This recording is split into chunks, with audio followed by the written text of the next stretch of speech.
What's going on, everybody? It's Frito for Your Overwatch. Got some good news and some bad news. The good news is the PTR is live and running. This is something that we at Your Overwatch wanted in order to test all the different changes that they're going to be coming out with it, so we can actually theory craft on some things.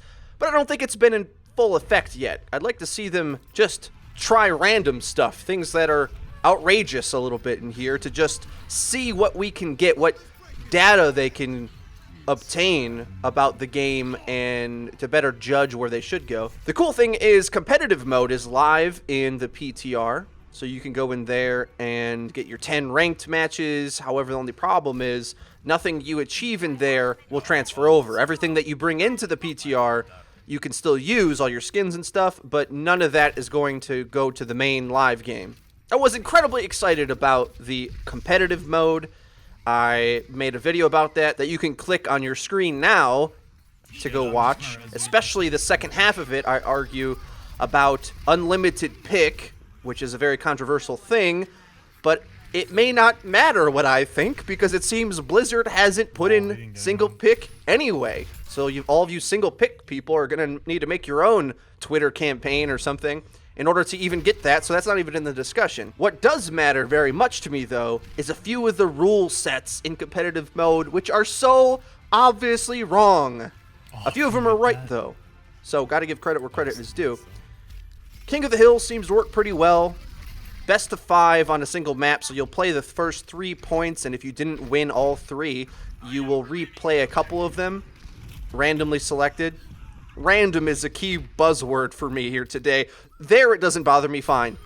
For the most part, a lot of these single maps, or points rather, of the map don't vary that much. They kind of are on a theme. Some have a bigger opening on the outside, smaller, claustrophobic on another one. Not that big of a deal, fine. That works out. King of the Hill works. At least you get to replay these hectic modes. I still don't like how you gain points while the point is contested. I don't like how overtime works, but we can get past that for now.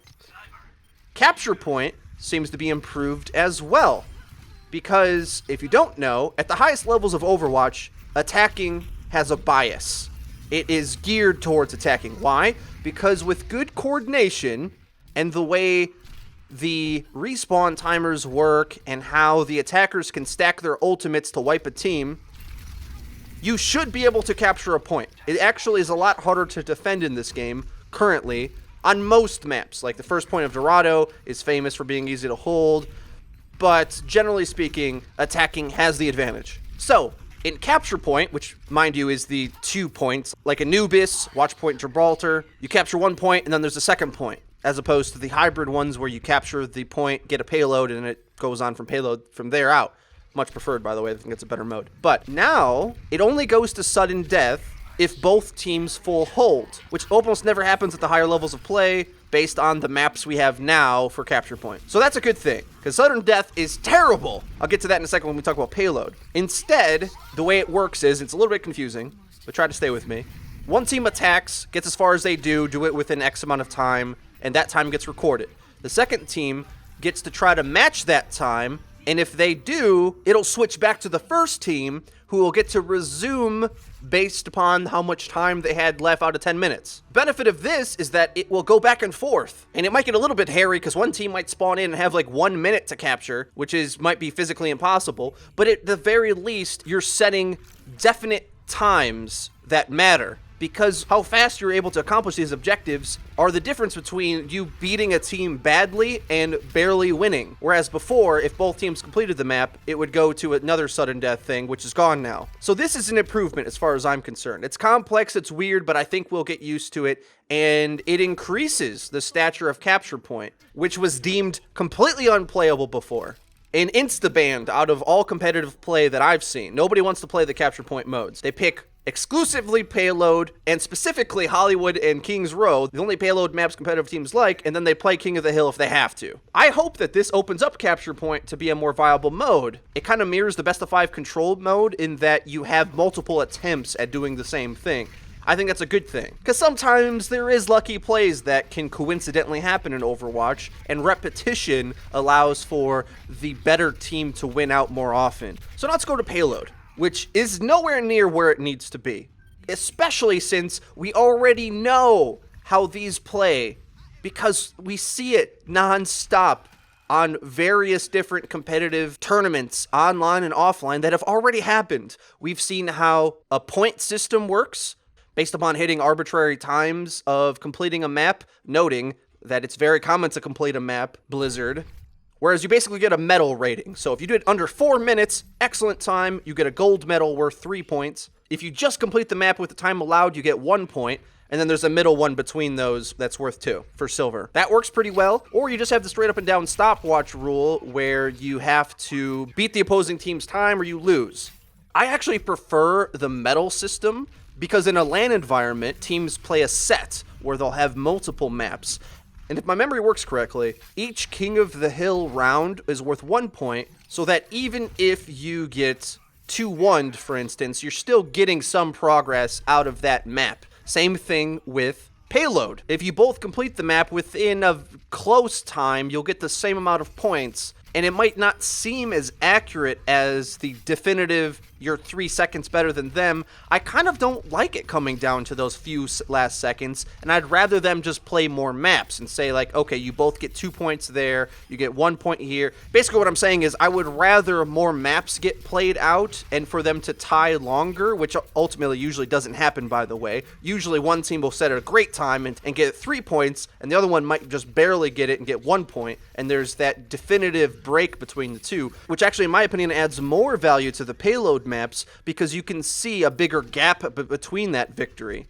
Though it might seem intuitive to have it cut and dry, you're 3 seconds better than their time, you win that map, you get 1 map win. In the medal system, if you can blow out a team a little bit, that carries over in the series. So they may complete the map within 10 minutes, you do it in 4, you have like a 2-point advantage going through the series, and they have to catch up on the King of the Hill maps, which are worth 3 points as well, but they'll have to win 2 of those 3 in order to even tie you. I think it's a much more interesting system. I'd prefer that. But as it stands right now, in the ranked play, we don't exactly have that. We don't have what we want. Instead of stopwatch or the medal system based on time, now there is a point system based on distance and getting to the checkpoints. And that assumes that teams won't finish the map, which Blizzard, I have to tell you, at the top levels of play, they do finish the map. It's expected for you to finish the map. It's very hard to close out the map on defense. I understand that they're using global statistics based on all players, but that's not how the ranked mode should be set up. It's got to be set up for the top levels of play. Otherwise, what's the point? Right? I'm an American, I'm an NFL football fan, don't make fun of me in the comments, it'll hurt my feelings. But we don't structure the rules of the competitive league based upon the performance of all players in the entire world. Okay, fine, just our country. Nobody plays it outside of America, I understand. Again, don't pass judgment. I'm nice to you people, be nice to me. But it wouldn't make sense if we considered the Little League performance and say like what they're able to accomplish and set the rules somewhere in between the middle of the top tier and the bottom tier. That's not how it works. It has to work for the highest levels of play because that's what everybody's aspiring to be. That's the modes we're all going to watch on Twitch TV when this competitive really starts rolling, and it already gets decent view numbers as it is. Esports is already here, whether Blizzard is ready or not. And we can't have the patience to allow them to tinker with this. It needs to get fixed now, which is what I'm worried about this PTR thing, because they're going to show us these patches ahead of time. Am I able to criticize this and for them to fix it before it comes live? Because I don't want there to be some delay period where, well, the patch is live now, we've taken all the feedback, it'll be another month till the next patch comes up. No, we already know what the patch is. We already can tell you this is wrong. And I didn't even get to the worst part yet. Sudden death. So, Payload, which traditionally was the most competitive mode, mind you, has gotten ruined by this sudden death mode. Capture point almost never is going to be twofold hold, so that's fine. It's going to be saved from the sudden death torture. If both teams in Payload complete the map, right, ignoring time, mind you, one team could do it in 10 minutes, the other one could do it in 4, and there's no difference, no medal system, none of that, what I was talking about before, or both teams full hold on the first point or the second point, so they tie, right? So if they complete the same number of checkpoints, but don't get it any further than that, then it goes to sudden death. And here is the terrible randomness, there's that word again, which decides who gets what side. A coin is flipped, and one team gets defense, and the other team gets offense, and they have 2 minutes to complete the first point. Wow. Blizzard, are you kidding me right now? You do realize some points are impossible to take, and other points are incredibly easy, just based on the map biases. This is the more competitive way to split it up, by randomly assigning which team has to do what. At least give them both a chance to do the same thing under 2 minutes, or allow one to beat the other person's time. And I don't know, but this cannot be the way it works. Either you need the medal system that I was talking about before, which I think works a lot better, where it can properly allocate a value to how quickly you play the map, of course keeping in mind that most teams will complete the map, or you just do straight up and down stopwatch. One team was able to get to that checkpoint faster than the other team, they win. You can't go to some flip of the coin, only one team gets defense or offense. No, Blizzard, no! So, long story short, Payload, which is supposed to be the best mode, now all of a sudden has rules that don't make any sense as far as I'm concerned. King of the Hill gets a big boost and Capture Point gets a big boost, which were really bad before. There's still time to fix this, Blizzard. You can do it. Now, I spent the whole video talking about the competitive modes. Did not have time to talk about the other updates that were in PTR. If you read the fine print, Widowmaker's ultimate is now audible across the entire map, which is a change I wanted, but it's coming after so many other Widowmaker nerfs that at this point I'm thinking, leave Widowmaker alone! Leave her alone!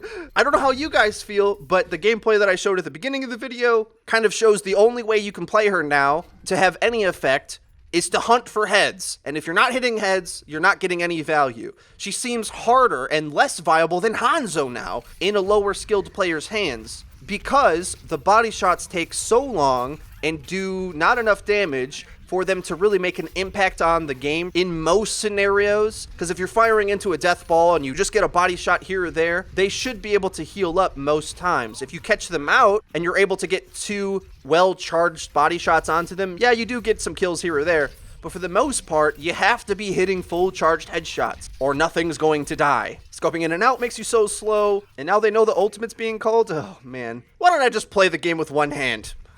All right, Blizzard, you can have your way. I'll play it with one hand. And though there hasn't been enough time for this to matter, but after the nerf to Widowmaker, she never got picked in the first week of competitive play that I've watched, other than Gods on LG, who ironically had a terrible Widowmaker for weeks, and that was one of the weakest parts of LG's game, one of the reasons why they couldn't succeed in the pre-Widowmaker nerf meta. Gods put so much work and dedication to improving his Widowmaker that now he seems confident picking her in the post-Widow nerf. And he played pretty good. They ended up winning the Gosu Gamer weekly tournament. I look forward to how that turns out. So I hope you guys enjoyed the video. Been all over the place here. A lot of cool things down the pipeline. I'm sorry if I sound like a raging nerd in this video. I am. I really want this to do well. I love Overwatch, but I don't have the patience for them to tinker around with competitive and play with the rules set and try to figure it out. We don't have time for all that. We already know what's going to work. Implement something that works and stop giving us this random stuff, or don't give us things that seem like an easy stopgap solution for now. We need things that are going to work for this game for years right now, and that seems like a lot to ask for, but I don't think it is when we've already solved these problems. Competitive tournaments have already been run. We know how these rules work at the highest levels of play. Learn from that, and let's get it poppin', Blizzard. If you enjoyed the video, please like the video. Subscribe if you want to see more. My name is Frito for Your Overwatch. I'll see you guys next time.